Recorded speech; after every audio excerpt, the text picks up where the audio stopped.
Browns tight end David Njoku, really big-time finish to the season this year. He talked about his relationship with Kevin Stefanski. This from the Up and Adams show.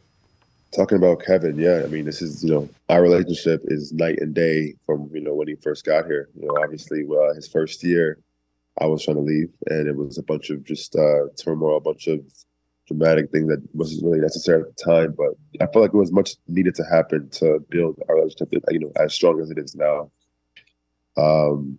Yeah, I mean, it's like a 180. I had an exit meeting with him a couple of days ago, and that was the first thing we talked about was how crazy this all transpired. It's really like a beautiful story, but the story's not finished yet. You know what I mean? We got a long way to go. We got a lot of more work to do. We're going to take a few weeks or so just to decompress and get away. But I just each time we fall short, it makes me and the team that much more hungry to achieve what we came here for.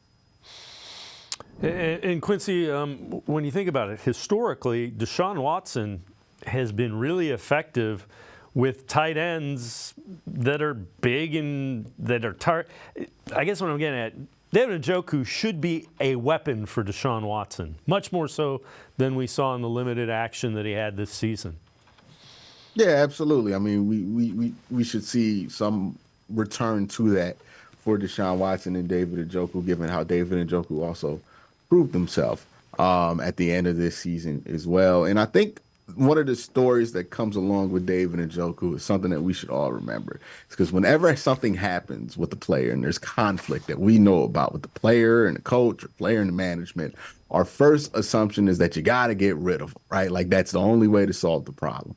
One of the things I think that makes Kevin Stefanski separate himself from a lot of other head coaches out there is that he didn't take that route. It would have been real easy to just let David Njoku go or force the team to cut him or whatever it was. But Kevin decided, I'm going to work on this. Like he's going to deal with it. He's going to have his issues. He's going to be mad for a little bit, but we're going to work on this and we're going to improve this relationship steady by steady until he's now one of the leaders of the team. It's easy to give up on somebody at their lowest moment, but Kevin has chosen to do the work and work with guys to get them built back up to what they should be or even exceeded that. The other thing that's important to remember is when they were having those issues, he was 21, 22. I mean, he was 20 when he came into the league. So, I mean, he is a young guy.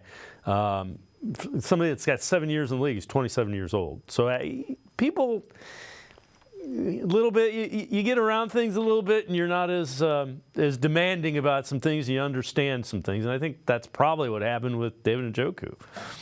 Yeah, both sides mature and relationships grow around that maturity and all of that. It's just important to remember just because something is something one day doesn't mean it's always going to be that way.